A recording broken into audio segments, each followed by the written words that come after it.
Muy bien, después de un parón de mucho tiempo, de, porque, bueno, estuve mucho, no sé si fuera un año o 2 años predicando expositivamente Hebreos, y llegó un momento en que dije, voy a parar porque ya te metes tanto en eso que necesitas un descanso. Y más que nada me fui a los salmos porque Hebreos utiliza mucho los salmos. Y digo, pues voy a predicar un poco de los salmos sobre Jesús y así descanso y me voy, porque va a entrar en una etapa muy, muy complicada. Es una etapa, el capítulo 7, creo que empieza ya el punto máximo de lo que es Jesús y su oficio aquí, a lo que vino a ser. Eh, el autor de Hebreos, de la carta a los Hebreos, ha ido introduciendo poco a poco la superioridad de Jesús. Empezó que en estos tiempos se habla por medio del Hijo, ¿verdad? Solamente por medio del Hijo. Y podemos decir que por el Evangelio, que es su palabra que es poder para salvar. Así que es Jesús quien habla hoy en día, es su palabra quien habla hoy en día, y su Espíritu Santo que nos lleva. Así que vemos todas estas etapas que nos va enseñando desde un principio la carta de Hebreos. Y luego nos va mostrando cómo Jesús es mayor que Moisés, es mayor que los ángeles. Luego hace un parón, cuando va a introducir Melquisedec, hace un parón porque ve que nadie lo está entendiendo. Y antes de explicar Melquisedec, que es el capítulo 7, les hace una advertencia como niños fríos, que son unos niños que no están comiendo lo sólido, y les vaya a llamar la atención que esos son unos signos que puedan llevar a la apostasía. Entonces, después de este parón, de llamarle la atención a los hermanos, va a introducir Melquisedec. Y en el capítulo 6 termina en el versículo 20, donde dice, donde Jesús entró por nosotros como precursor hecho sumo sacerdote para siempre, según el orden de Melquisedec. Así que después de la advertencia, va a retomar otra vez el sacerdocio de Melquisedec. Pero esta vez va a compararlo, o más que nada va a decir que Cristo es el cumplimiento, Jesús es el cumplimiento, Jesús hombre, hay que ponerlo bien claro, Jesús hombre es el cumplimiento de este sacerdocio, ¿verdad? Y entonces empieza con el versículo en el capítulo 7. Para tener en cuenta, hay que tener en cuenta que va a tomar tanto la historia de Melquisedec como la literatura escrita. O sea, literariamente va a tomar a Melquisedec. Vamos a ir viéndolo por qué hace esto el autor. Para quedar claro, yo creo, no sé vosotros, yo creo que es un tipo de Cristo. Algunos dicen que es una cristofanía, pero si tú vas leyendo poco a poco el capítulo 7, te vas dando cuenta que está utilizando historia y literatura. Entonces, para mí es eso, lo voy a llevar en ese punto, y pues los que creen diferente, pues no soy tan ortodoxo en eso tampoco. No sé, es una exigencia para salvarte, si eso no es, ¿verdad? Pero yo lo voy a llevar por ese punto para que quede claro. Bueno, dicho esto, mi primer punto dice, Melquisedec, sacerdote del Dios Altísimo. Así que Hebreos capítulo 7, versículo 1 y 3 dice, porque este Melquisedec, rey de Salem, sacerdote del Dios Altísimo, que salió a recibir a Abraham, que volvía de la derrota de los reyes, y le bendijo, a quien asimismo dio a Abraham los diezmos de todo, cuyo nombre significa primeramente rey de justicia y también rey de Salem. Esto es rey de paz, sin padre, sin madre, sin genealogía, que ni tiene principio de días ni fin de vida, sino hecho semejante al Hijo de Dios, permanece sacerdote para siempre. Como dije anteriormente, es importante recordar la historia de Melquisedec. Y digo la palabra historia porque está en la Biblia plasmada. Y siempre voy a decir, esto es historia. No es un mito, la Biblia no son palabras que nos llevan a superación. No, es historia real que ha sucedido y ha sido plasmada en la Biblia. Y siempre hay que hablarlo así delante de la gente. Esto es historia. Así que esta historia fue necesario que se plasmara en la Biblia, quedara registrada en la Biblia para la historia de la humanidad. En Génesis capítulo 14, ¿se ve bien? Está. Bueno, si lo quieren buscar, Génesis capítulo 14, versículos 17 al 24 dice, cuando volvía de la derrota de Kedorlaomer y de los reyes que con él estaban, salió el rey de Sodoma a recibir al valle de Sabe, a recibirlo al valle de Sabe, que es el valle del rey. Entonces Melquisedec, rey de Salem y sacerdote del Dios Altísimo, sacó pan y vino y le bendijo, diciendo: bendito sea Abraham del Dios Altísimo, creador de los cielos y de la tierra, y bendito sea el Dios Altísimo, que entregó tus enemigos en tu mano, y le dio a Abraham los diezmos de todo. Entonces el rey de Sodoma dijo a Abraham: dame las personas y toma para ti los bienes. Y respondió Abraham al rey de Sodoma: he alzado mi mano a Jehová, Dios Altísimo, creador de los cielos y de la tierra, que desde un hilo hasta una correa del calzado, nada tomaré de todo lo que es tuyo, para que no digas: yo enriquecí a Abraham, excepto solamente lo que comieron los jóvenes y la parte de los varones que fueron conmigo, Aner, Escol y Manré, los cuales tomarán su parte. Estos versículos son historia. Está escrito en Génesis. Esta es la parte que ha tomado el autor de Hebreos para llevarlo a los hermanos que están escuchándole. Ahora bien, el autor de la carta de Hebreos retoma este acontecimiento histórico y tan importante, a pesar de ser tan corto. Son 8 versículos nada más. Es súper corto lo que aparece en Génesis. En toda la Biblia, Melquisedec aparece en 8 versículos, y cuán importante es para la historia.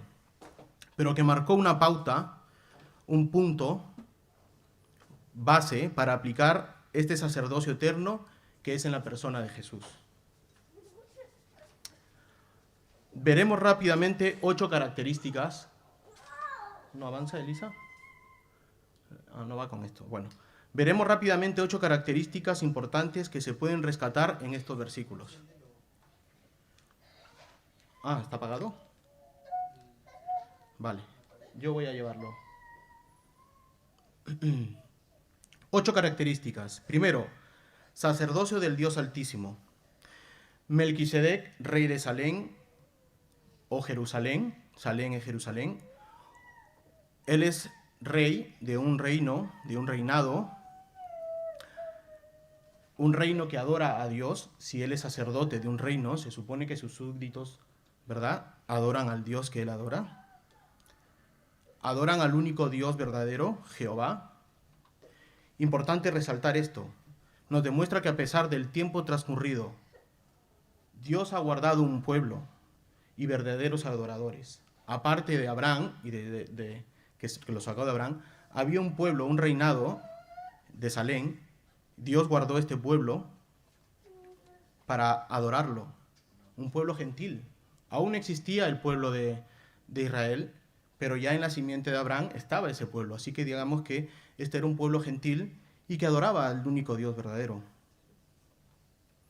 Ahora, estos adoradores, y más aún un reino con su propio sacerdote a la cabeza, y siendo gentiles, no son parte del pueblo hebreo, como he dicho. Pero ya existía esta promesa del pueblo en Abraham. Ahora bien, tenemos 2 sacerdotes, Abraham y otro ordenado por el Dios Altísimo, que es Melquisedec, rey de Salem, sacerdote del Dios Altísimo, nos dice la palabra. Dios Altísimo, no porque sea de un grupo de dioses, sea el mayor de ellos, el más alto de un grupo de dioses, no. Es Dios Altísimo porque Él es el único Dios, alto, poderoso, grandioso. Esto nos quiere decir altísimo, poderoso. No existen otros dioses, son inexistentes, son creados por hombres. Así que Él es el único Dios verdadero, altísimo. Y este es quien ordena a Melquisedec. Este Dios poderoso, todopoderoso, altísimo, es quien ordena a Melquisedec. Así que el Dios creador de los cielos y de la tierra, el Dios creador del universo, le da un título a Melquisedec como su sacerdote de Dios Altísimo. Un rey que dirigiría su adoración, que es reverencia hacia él, como corresponde su título. Segundo, salió a recibir a Abraham de la derrota de los reyes y los bendijo. Sale Melquisedec a recibir a Abraham. Así que Melquisedec, sacerdote del Dios Altísimo, salió a recibir a Abraham. como vimos ya en Génesis 14. Esto muestra la importancia que tuvo esta guerra en ese momento de la historia, cómo Dios obró en ella por medio de Abraham, por la mano de Abraham y de su pueblo. Ahora Abraham es visto como el padre del pueblo hebreo. Él es el patriarca, él es el primero del pueblo hebreo, es el primero que recibió las promesas de Dios, es el mayor entre todo el pueblo hebreo. Se supone que el mayor bendice al menor, ¿verdad? Eso lo vimos en Isaac, cómo bendice al mayor al menor y luego cómo lo engaña. Pero bueno, siempre es el mayor bendiciendo al menor. Así que si el pueblo hebreo miraba a Abraham como el patriarca, ¿cómo es posible que viene otro sacerdote y lo bendice a él? Pero bueno, siempre el padre va a bendecir al hijo mayor. Así que, ¿qué está pasando aquí? ¿Por qué Melquisedec está bendiciendo a Abraham? Abraham es bendecido por Melquisedec. Esto nos demuestra en uno de tantos puntos la superioridad en posición entre Melquisedec y Abraham. Y estamos hablando no la posición de personas, sino los oficios de sacerdotes. El sacerdocio de Melquisedec es mayor que el sacerdocio de Abraham. Así que el mayor, Melquisedec, bendice al menor, que es Abraham. Otro punto, el tercero. Abraham le da el diezmo a Melquisedec. Este acto nos demuestra otra vez la superioridad sacerdotal de Melquisedec. Abraham se inclina a Melquisedec, demuestra su reverencia, nos dice la palabra, espiritualmente, pero no a la persona, sino al oficio de sacerdote del Dios Altísimo. El punto 4, su nombre es Rey de Justicia, Rey de Salem, esto es Rey de Paz. Y el orden es importante y debemos poner atención. El orden es muy importante, porque no puede haber paz si no hay justicia primero. Por eso Jesús nos justifica, para tener paz con Dios, ¿se dan cuenta? O sea que Dios en Melquisedec está tomando cada detalle, milimétricamente lo está tomando ahí. Él es rey de Salem, esto es Rey de Paz, Él es Rey de Justicia. Romanos capítulo 5, del versículo 1 al 2 nos dice: justificados pues por la fe, tenemos paz para con Dios, por medio de nuestro Señor Jesucristo, y por quien también tenemos entrada por la fe a esta gracia en la cual estamos firmes y nos gloriamos en esperanza de la gloria de Dios. Justificados, justicia, dice ¿para qué? Para tener paz para con Dios. Así que no puede haber paz si no somos justificados, si no hay justicia de Dios. El punto 5, sin padre, sin madre, sin genealogía. Para mí es especial Melquisedec, y como dije, es un tipo de Cristo. Muchos creen que es una cristofanía o una teofanía, pero para mí es un tipo de Cristo, una sombra. Así es que es una sombra de lo perfecto que iba a devenir.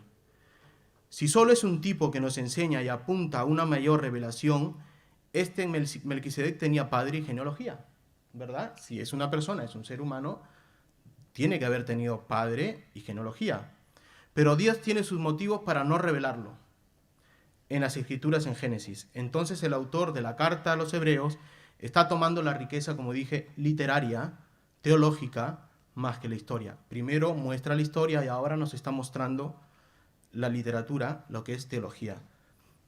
Así que aplicando el autor está aplicando esta teología a Hebreos 7, ya que el tema en Hebreos 7 ¿cuál es?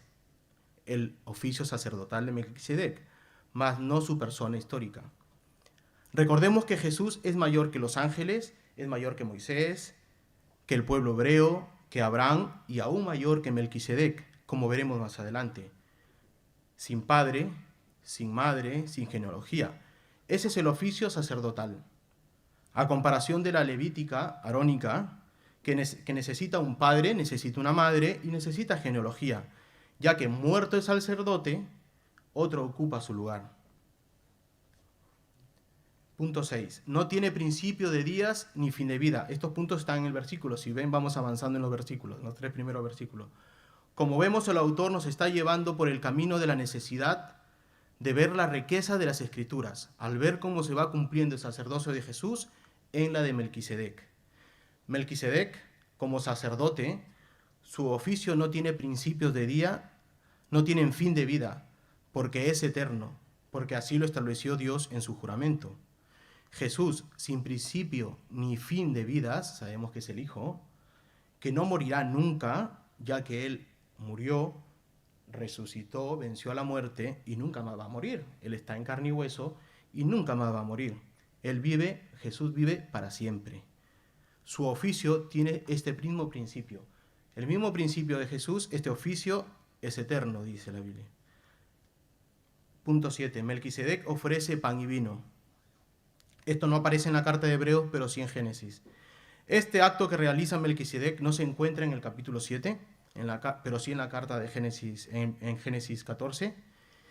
Y creo que lo obvia el autor, porque da por hecho que los autores de la carta de Hebreos ya han entendido, saben, los hebreos saben Génesis de memoria, te lo pueden recitar de memoria, y creo que ya saben por dónde va el autor de la carta de Hebreos. Ya saben este acto. Pero hay que recordar que así como va tomando literatura, la literaria, va tomando esto de aquí, le da pan y vino. Esto que nos enseña, ¿verdad? La muerte de Cristo. Como Cristo en la Santa Cena ofrece pan y vino. Nos está llevando poco a poco para ver a Cristo en este oficio de Melquisedec. Son semejanzas, no son casualidades. Dios sabe lo que está haciendo. Así que Melquisedec le ofrece pan y vino, una similitud a lo que Jesús nos ordena para hacer siempre y en todo momento. ¿Con quiénes? La congregación, ¿verdad? Nosotros los hermanos. Jesús entrega como sacrificio su cuerpo y su sangre. Son sacrificios de redención para nosotros, una bendición, una gracia, que estamos justificados para tener paz con Dios. El último punto, Melquisedec fue hecho semejante al Hijo de Dios. ¿Qué nos quiere decir que fue hecho semejante al Hijo de Dios? Partiendo de que Melquisedec es un tipo de Jesús, en el cual porta el oficio de sacerdote del Dios Altísimo, oficio eterno y para siempre, debemos ir por ese camino. Entonces, el tipo depende del antitipo. Nos dice que el Hijo es hecho, no dice que el Hijo es hecho semejante a Melquisedec, sino que Melquisedec es hecho semejante al Hijo de Dios. Y ni su naturaleza divina, ni tampoco su humanidad, nos dice, ya que Jesús es sin pecado. Jesús no es hecho, no es creado. Jesús es el Hijo y existe por siempre. Entonces, nos dice, es hecho semejante.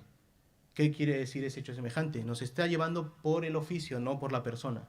Es el oficio hecho semejante al Hijo, ya que Jesús es sacerdote de siempre, Él intercedió siempre por nosotros. Entonces la sombra existe porque existe el objeto. En este caso es la persona del Hijo, encarnado, quien porta el oficio de sumo sacerdote según el orden de Melquisedec. Así que Melquisedec fue hecho semejante al Hijo en el orden de sacerdote. No vayamos a creer, como dicen por ahí, que esa es la excusa, que Melquisedec es Jesús porque fue hecho semejante al Hijo. Pero recordemos que el punto principal es el oficio de sacerdote. Así que en 1 de Pedro 1:20 nos dice, ya destinado desde antes de la fundación del mundo, quien Jesús, pero manifestado en los postreros tiempos por amor a vosotros. ¿Qué quiere decir? Que hay un espacio destinado y manifestado Jesús. Entre estos dos actos se encuentran la sombra, los tipos, de la cual Dios nos va revelando poco a poco su plan perfecto de redención. Dicho estas características, nos vamos a Hebreos, capítulo 7, del versículo 4 al 10, que nos dice, considerad pues cuán grande era este, a quien aún Abraham, el patriarca, dio diezmo del botín, semejante los que de entre los hijos de Leví ciertamente los que de entre los hijos de Leví reciben el sacerdocio, tienen mandamiento de tomar del pueblo los diezmos según la ley, es decir, de sus hermanos, aunque estos también hayan salido de los lomos de Abraham. Pero aquel cuya genealogía no es contada de entre ellos, tomó de Abraham los diezmos y bendijo al que tenía las promesas. Y sin discusión alguna, el menor es bendecido por el mayor. Y aquí ciertamente reciben los diezmos hombres mortales, pero allí uno de los quien se da testimonio de que vive. Y por decirlo así, en Abraham pagó el diezmo también Leví, que recibe los diezmos, porque aún estaba en los lomos de su padre cuando Melquisedec salió al encuentro. Consideremos a Melquisedec y algunos acontecimientos históricos. La superioridad sacerdotal de Melquisedec sobre el sacerdocio arónico. Esto se va desarrollando poco a poco en los versículos. Abraham, el cual lleva en sus lomos el sacerdocio levita, y la casa de Aarón ofrece el diezmo al Melquisedec. Como ya dijimos, el diezmar a Abraham sobre lo ganado en la batalla y entregárselo al sacerdote de Dios, reconoce su superioridad. Reconoce la superioridad sacerdotal. Recordamos que Abraham también es sacerdote de Dios. Este no será el único acto que muestra la superioridad sacerdotal entre ambos. Y no porque sea una competencia de quién es el mayor entre ellos. No, esto no es una competencia de quién es el mayor. Estos tipos de sacerdotes, el cual no durará para siempre, el de Abraham no durará para siempre, al no ser eterno. Al cambio el otro, que no tiene principio bajo ley, porque está antes de que estuviera la ley de Moisés, y será abrogado, consumado, cumplido, la de Abraham, cumplido, la levítica, estamos viendo la levítica, cumplido, ambos en la persona de Jesús, como veremos en el versículo 18 más adelante. Así que la superioridad sacerdotal de Melquisedec sobre el sacerdocio arónico es porque uno será abrogado y el otro no. Abraham es bendecido por Melquisedec. Otro acto importante que nos muestra la superioridad sacerdotal de Abraham. De Melquisedec. Abraham se postra, se inclina ante Melquisedec para ser bendecido. Para ser bendecido tienes que postrarte, tienes que arrodillarte. En ese tiempo se arrodillaban y ponían la mano en la cabeza, ¿verdad? Así que, al ser bendecido un hijo o una persona, se inclina para recibir esta bendición. El menor ofrecía reverencia al mayor, demostrando su superioridad. Y esto aún lo vemos hoy cuando oramos por personas, ¿verdad? Hay actos como se ponen a pastores o eso, pues ponemos las manos y bendecimos, ¿verdad? Es una forma de reverencia de esta persona a quien está bendiciendo, que es por parte de Dios, ¿verdad? Abraham no se inclina para adorar a esta persona, sino que por respeto al oficio de sacerdote del Dios Altísimo. El punto 3. La temporalidad del sacerdocio arónico en hombres mortales en comparación con la de Melquisedec, que es eterno, permanente y vive para siempre. En el versículo 8 nos dice, y aquí ciertamente reciben los diezmos hombres mortales, pero allí uno de quien se da testimonio de que vive. El autor asocia la temporalidad humana en el oficio sacerdotal, el levítico, arónico. El oficio de sacerdote pasa de un hijo a otro hijo, siempre varón. Y dependiendo de muchas normas, normas de pureza, normas de estado físico, no podían estar mal físicamente, no podían ser mujeres, a pesar que estos que nacían podían vivir en el templo, pero no cumplir el sacerdocio, el oficio de sacerdote.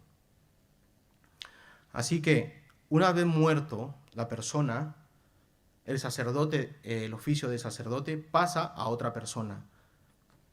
Así eran las normas. Al cambio, en comparación al oficio de Melquisedec, no es así, ya que este oficio es eterno y para siempre.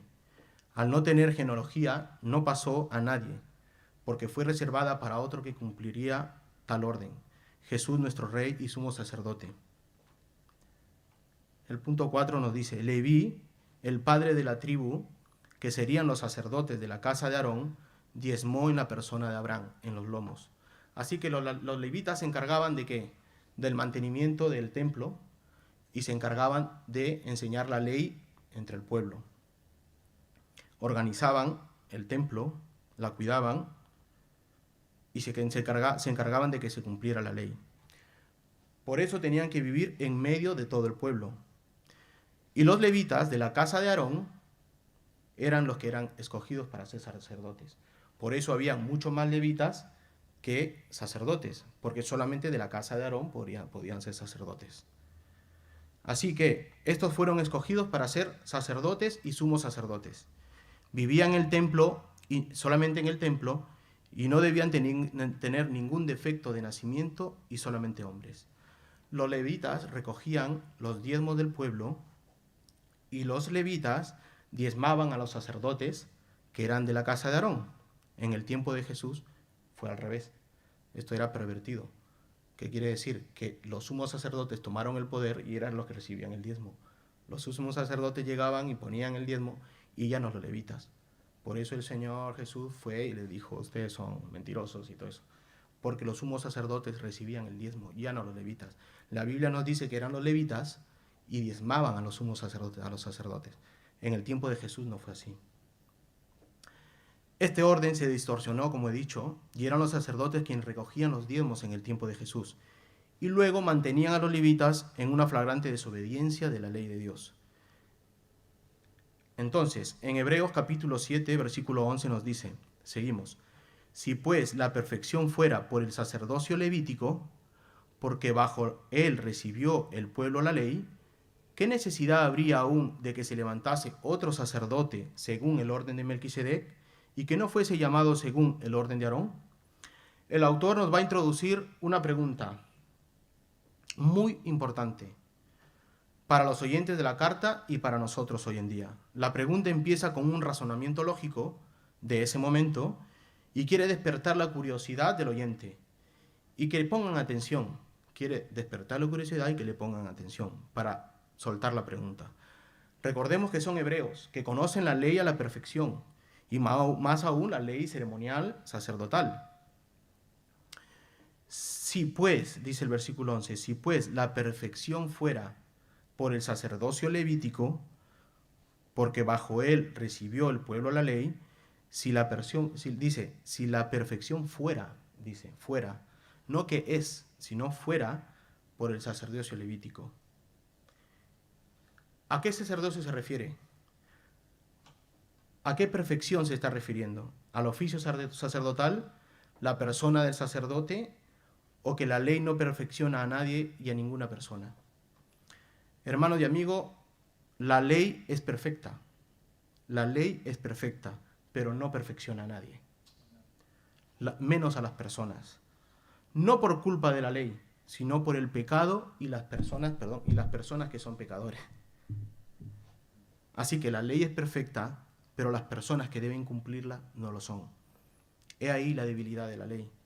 Romanos 8, 1, 4 nos dice, Romanos capítulo 8, versículo 1 al 4. Ahora pues, ninguna condenación hay para los que están en Cristo Jesús, los que no andan conforme a la carne, sino conforme al Espíritu, porque la ley del Espíritu de vida en Cristo Jesús me ha librado de la ley del pecado y de la muerte, porque lo que era imposible para la ley, por cuanto era débil por la carne, Dios, enviando a su Hijo en semejanza de carne de pecado y a causa del pecado, condenó al pecado en la carne, para que la justicia de la ley se cumpliese en nosotros, que no andamos conforme a la carne, sino conforme al Espíritu.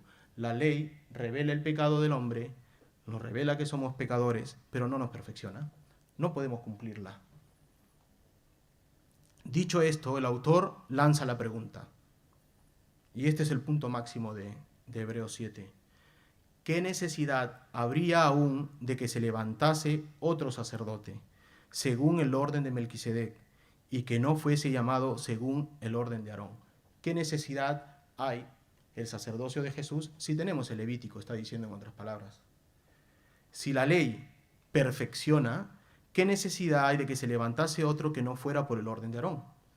Pero como no perfecciona, sí fue necesario que cesara esta ley, para dar paso al sacerdocio de Jesús, el cual ésta sí perfecciona, creando nuevas criaturas en Él. Y es importante el en Él, porque nosotros no somos cambiados de naturaleza por nosotros mismos, somos cambiados en Cristo, en la obra de Cristo. Con esta pregunta que rayó a todo en ese momento. Recordemos que la carta fue escrita antes del 70, mientras que se hacían sacrificios. Gente que quiere regresar con los falsos maestros, quieren regresar a los sacrificios de animales, y es aquí donde se le está diciendo, ¿para qué? Lanza la pregunta, ¿para qué quieren regresar a los sacrificios de animales si está el sacerdocio de Jesús, que es según el orden de Melquisedec? Dicho esto, y con esta pregunta en la mente, vamos a pasar al punto número 2, a mi encabezado 2, que es un cambio necesario.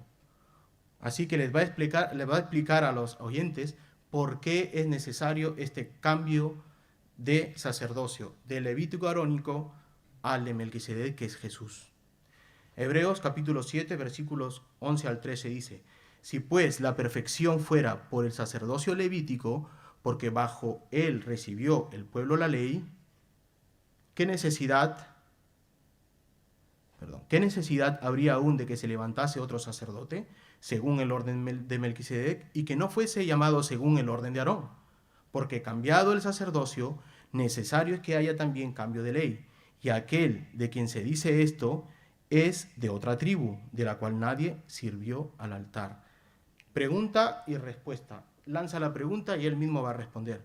Así que lanza la pregunta con respecto a la perfección. Él está hablando sobre la perfección que debe producir la ley en las personas. Y como no perfecciona, acto seguido responderá a esta pregunta, ya que sus oyentes, acostumbrados a las ceremonias y a los sacrificios, esto debe haber impactado mucho, o al menos a los que están contemplando en apostatar y regresar a los ritos judíos del sacrificio y toda su pomposidad.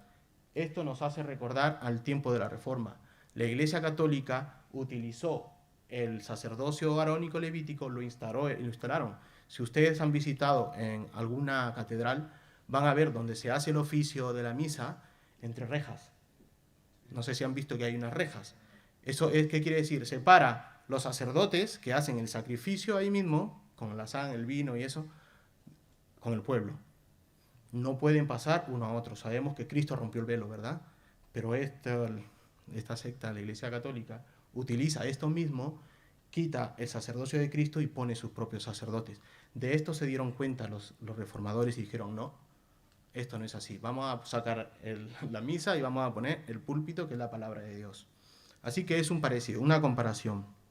Demos gracias a Dios que nosotros podemos escuchar la palabra aquí de Dios. Versículo 11. Si pues la perfección fuera por el sacerdocio levítico, porque bajo él recibió el pueblo la ley, ¿qué necesidad habría aún de que se levantase otro sacerdote según el orden de Melquisedec y que no fuese llamado según el orden de Aarón? Hebreos capítulo 7, versículos 12 al 13. Porque cambiado el sacerdocio, necesario es que haya también cambio de ley. Y aquel de quien se dice esto es de otra tribu, ya va introduciendo a Jesús, de la cual nadie sirvió al altar. Un cambio necesario. El autor nos está diciendo que debe cambiarse el sacerdocio levítico arónico. Y dice por qué cambiando. Jesús ya es sacerdote. Ya está en los cielos junto al Padre, en carne y hueso. Y está desarrollando en toda su plenitud el oficio e intercediendo por los suyos. Él está diciendo que es necesario ese cambio, pero Cristo ya ha muerto. A sus oyentes les diciendo, es necesario este cambio, pero Cristo ya ha muerto. Estamos en el año casi 60 y pico. ¿Por qué lo dice? Pero claro, el autor está explicando por qué es necesario, a causa de estos falsos maestros que se han introducido, que están enseñando doctrinas erradas y llevando a la apostasía. Ya han apostatado muchos hermanos en ese tiempo. Persecuciones y enseñanzas erradas. Gente que está dudando y tambaleando con la enseñanza de los apóstoles. Así que cambiado el sacerdocio, es necesario que haya también cambio de ley. Tenemos dos sacerdocios, el orden de Melquisedec y el de Aarón. En ese momento se están oficiando los dos sacerdocios, haciendo sacrificio en el templo antes de la destrucción, y Jesús que está en los cielos, que subió a los cielos, así que se están utilizando los dos sacerdocios. La de Aarón regula la ley de Moisés, regulada en la ley de Moisés, pero el autor nos dice que cambiado este sacerdocio también debe cambiar su ley y sus ordenanzas. Aquí, con todo respeto a la palabra de Dios, quiero saltar del versículo al versículo 18 y 19. Estamos en el 12, pero quiero saltar al 18 y 19 para poder juntarlo la explicación. Nos dice, el versículo 18-19 nos dice, queda pues abrogado el mandamiento anterior a causa de su debilidad e ineficacia, pues nada perfeccionó la ley, y de la introducción de una mejor esperanza por la cual nos acercamos a Dios. Es necesario este cambio. El cambio ya se efectuó a pesar de que en ese momento se escribió y se leyó la carta, aún se efectuaban sacrificios de animales y falsos maestros quieren introducir y arrasar a sus hermanos incautos con estos ritos que ya no sirven para nada. El mismo autor nos dice, queda abrogado. Estamos hablando de sacerdocio levítico arónico. Queda abrogado el mandamiento anterior a causa de su debilidad e ineficacia. Ya les está diciendo el autor que va a cesar el sacrificio de animales. Abrogado, según la RAI nos dice que es abolir, derogar, abrogar una ley, un código. En Hebreos capítulo 9, versículo 26, utiliza la misma palabra. La palabra en griega es atesin, atetesin o atetensis, con su sinónimo de quitar. Hebreos capítulo 9, 26 nos dice, de otra manera le hubiera sido necesario padecer muchas veces desde el principio del mundo, pero ahora, en la consumación de los siglos, se presentó una vez y para siempre por el sacrificio de sí mismo para quitar, ahí está la palabra abrogar, la misma que utiliza en Hebreos 18, para quitar de en medio el pecado. En el versículo 18 nos dice abrogar, ¿abrogar qué? El sacerdocio arónico.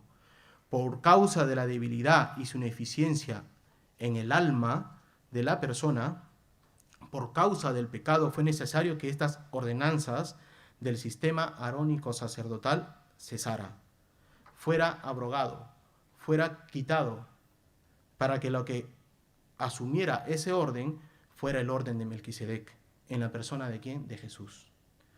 Anulada la ley de los sacrificios de animales, una sombra del sacrificio de Jesús, y activado el oficio sacerdotal de Jesucristo, este sí perfecciona el espíritu de la persona por el cual murió. Así que Jesús murió por ti, Jesús murió por mí. Así que, amigo, escucha, si aún no estás o no has entregado tu vida a Cristo, este es el momento. Jesús, inocente, sin pecado, que vivió una vida justa, que se entregó en la cruz con una muerte horrenda y soportó todo esto para salvarte de tus pecados, no importa lo que hayas hecho, Él es misericordioso para perdonarte, pero tú debes acercarte al Señor. ¿Con qué? Con arrepentimiento y con fe en Él. Si estás escuchando este mensaje, espero que Dios abra tus oídos, abra tu corazón, y apuesto que el que ponga en ti el querer, el escuchar, el sentir, y pido a Dios que te regale este don de fe, este don de arrepentimiento, que te dé nueva vida y que puedas gozar de la salvación y del amor de nuestro Señor Jesús. Así que, amigo, no es el momento de rechazar este mensaje de salvación, sino más bien que Dios te ilumine con su palabra y que el Espíritu Santo obre en ti, que obre en ti y en todos los que creen en su obra de amor y perfecta en la cruz del Calvario. Ese es nuestro deseo como iglesia, llegar a las almas. Hebreos capítulo 7, versículo 19. Pues nada perfeccionó la ley, y de la introducción de una mejor esperanza por la cual nos acercamos a Dios.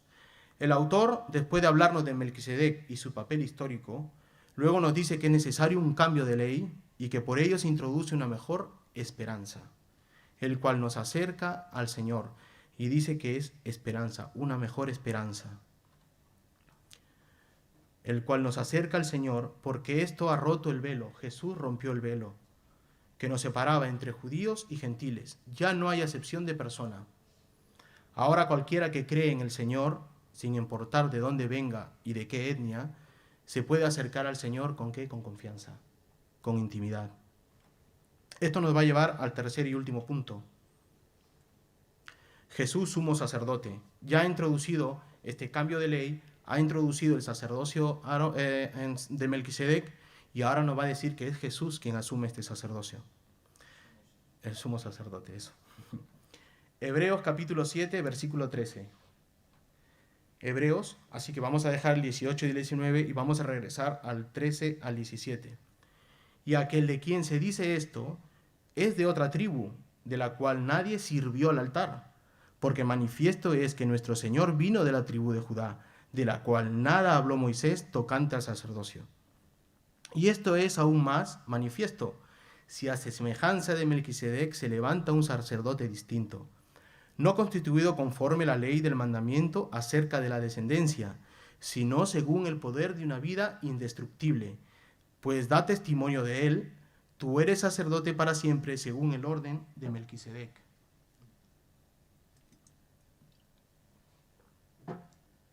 Hebreos 7, capítulo 7, versículos 20 y 21 nos dice: y esto no fue hecho sin juramento, porque los otros ciertamente sin juramento fueron hechos sacerdotes, pero este, con el juramento del que le dijo, juró el Señor, y no se arrepentirá, tú eres sacerdote para siempre según el orden de Melquisedec. El autor está llegando ya al clímax de la cuestión. Y después de mostrarnos a Melquisedec y explicar que la ley ha cesado, va a introducir al mayor, al necesario, al sumo sacerdote según el orden de Melquisedec, nuestro Señor Jesucristo. Jesús es nuestro sumo sacerdote, de la tribu de Judá, de la cual nadie sirvió en el altar, ya que esto le correspondía a los levitas en la casa de Aarón. Jesús es levantado como sumo sacerdote, no según la ordenanza dictada por la ley de Moisés, que ordena que la descendencia de Aarón asumiera el sacerdocio, pero Jesús, de la tribu de Judá, sin ser descendiente de Leví o Aarón, es levantado sumo sacerdote, ya que su vida es indestructible, nos dice Hebreos. Esto es que Jesús vive y no muere, porque Él venció a la muerte. Su poderosa vida es indestructible. Jesús es sumo sacerdote según el orden de Melquisedec, por juramento. Recordemos, el sacerdocio arónico se instituía por la ley bajo ordenanzas, pero nunca juraban al asumir el cargo, nunca juraban al asumir el sacerdocio.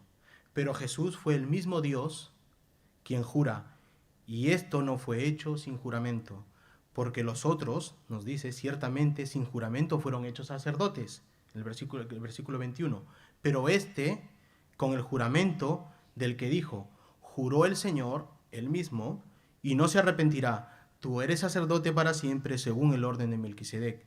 También lo encontramos en el Salmo 110, versículo 4.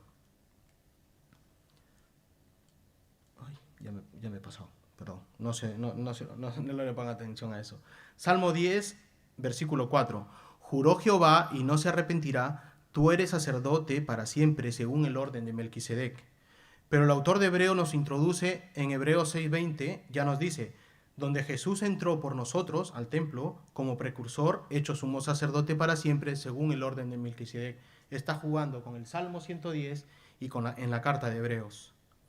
Jesús es nuestro sumo sacerdote del Dios Altísimo. Es quien nos convenía, ya que gracias que su sacerdocio es eterno y para siempre, está introduciendo para nosotros, por ti y para mí, intercediendo para siempre. En el versículo capítulo 8 veremos esto. Veremos en el capítulo 8 que si tenemos a Dios, a Jesús, como sumo sacerdote, intercediendo por nosotros, para siempre, eso quiere decir que la salvación es para siempre, es verdad que no se pierde. Si tenemos a uno que es para siempre intercediendo por nosotros, la salvación también. Pero esto no acaba ahí. Al ser nuestro mejor y mayor sacerdote que Abraham, que Moisés, que Aarón, el autor nos llega a decir estas palabras de consolación, esperanza, certeza, confianza en lo que creemos. Hebreos capítulo 7, 22 nos dice, por tanto Jesús es hecho fiador de un mejor pacto. Mi sermón era hasta el 21 y decidí llevarlo hasta el 22 para dejarles con un sabor a miel. Un sabor a miel porque dice, por tanto Jesús es hecho fiador de un mejor pacto. Y la palabra fiador tiene mucho que ver con nuestra redención, muchísimo. Una palabra tan corta, pero muy importante. Hermano y amigo, al cesar el sacerdocio arónico y al ser levantado Jesús como nuestro sumo sacerdote del Dios Altísimo, según el orden de Melquisedec, al introducir a Jesús por su sacrificio en la cruz un nuevo pacto, el que llega a ser nuestro fiador de este mejor pacto. Sí, mejor pacto, porque el anterior, el otro, fue débil e ineficiente. Ahora Jesús es nuestra garantía, fiador, nuestra garantía. Su sangre es presentada como pago ante el Padre. Sangre vertida y rociada en nosotros, los que hemos creído y confiado en su palabra, en su evangelio. Hermano y amigo, no tengas miedo de acercarte a Jesús. Él ya pagó tu deuda con Dios. Él es el mejor fiador que puedas tener en tu vida. La mayor garantía de compra, en la compra por tu vida. Él lo hizo por amor, por misericordia. Y es mi deseo y mi oración que todos, y que el Espíritu Santo lleve a todos a los pies de Cristo. Y para rescatar, por último, unos puntos de aplicación. Solo a Dios debe estar dirigido nuestra adoración, como hizo Abraham. Abraham se inclinó al oficio de sacerdote. ¿Por qué? Porque estaba adorando a Dios. Él sabía que este sacerdocio era del Dios Altísimo. Así debe ser nuestra adoración hacia Dios. Nuestros diezmos, habla de los diezmos, nuestros diezmos son un agradecimiento que le damos a Dios. Nuestra posición correcta en estos diezmos es de humillación santa y de su soberanía. Para eso es nuestros diezmos, para Dios. También nos dice que tenemos un sumo sacerdote 100% hombre, pero también completamente Dios. Jesús es hombre y Dios. Él conoce nuestros sufrimientos, Él conoce nuestro pasar. Y aún así es nuestro sumo sacerdote. También nos dice que es un sumo sacerdote que no muere y vive para siempre, Jesús. Un sumo sacerdote en quien tenemos la confianza, la seguridad de nuestra salvación. Porque es un sumo sacerdote inmutable, el cual jamás cambiará. No solo es un sumo sacerdote inmutable, que vive para siempre, también es la propiciación agradable de Dios, el cual Dios es misericordioso a nuestro favor. El Cordero sin mancha que se entregó para darnos justicia y paz, nos dice, ante un Dios todopoderoso. Así es nuestro sumo sacerdote Jesucristo, Señor nuestro, y a Él sea la gloria.